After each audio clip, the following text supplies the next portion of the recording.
સરપંચને વારંવાર રજૂઆત કરવા છતાં સરપંચ ધ્યાન ન આપતા ગ્રામજનોમાં આક્રોશ.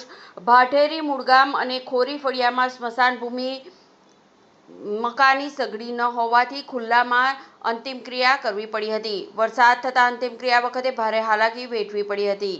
કપરાડા તાલુકાના અંતરિયાળ વિસ્તારમાં ગાંડવી ગ્રુપ ગ્રામ પંચાયતમાં આવેલ ભાટેરી, કુમસેત, ગારણમાળ, ગાડવી અને ઉબરપાડા 5 ગામોનો સમાવેશ થાય છે. સોમવારે ભાટેરી ખોરી ફળિયાના રાવજી સગન ભાવર નામના એક વ્યક્તિનું બીમાર હોવાના કારણે અવસાન થયું હતું, જેના અંતિમ સંસ્કાર કરવા ગ્રામજનોએ ભાટેરી ખોરી ફળિયાના સ્મશાન ભૂમિ દર ન હોવાથી અતિ ભારે વરસાદના કારણે લઈ જવા મજબૂર.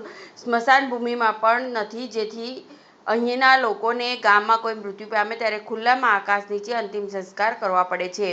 ભાટેરી ગામના આગેવાન ગુનાભાઈ જાનાભાઈ ભાવરે જણાવ્યું હતું કે સ્મશાન ભૂમિમાં મકાન હોવાના ન કારણે ભાટેરી મૂળગાંવ ખાતે સ્મશાન ભૂમિમાં મકાન હોવાથી ખુલ્લામાં તેની અંતિમ ક્રિયા કરવી પડી હતી. આ વચ્ચે વરસાદ થતાં અંતિમ ક્રિયા વખતે ભારે હાલાકી વેઠવી પડી હતી. વધુમાં ગુનાભાઈ જાનાભાઈ ભાવરે જણાવ્યું હતું કે ભાટેરી ગામે સ્મશાન ભૂમિ ન બનેલા મકાનમાં સગડી હજુ સુધી મુકાઈ ન હોવાથી ખુલ્લામાં અંતિમ ક્રિયા કરવી પડતી હોય છે, જેથી મકાન તાત્કાલિક સુવિધા મળી જાય એવી ગ્રામજનોની માંગ છે એવી રજૂઆત કાર્યકર્તાએ કરી હતી. સ્મશાનના કારણે ચોમાસામાં ભારે તકલીફ ભોગવવી પડે તેમ છે. રિપોર્ટર અશ્વિન ભાવર, દીપ ભાસ્કર ન્યૂઝ.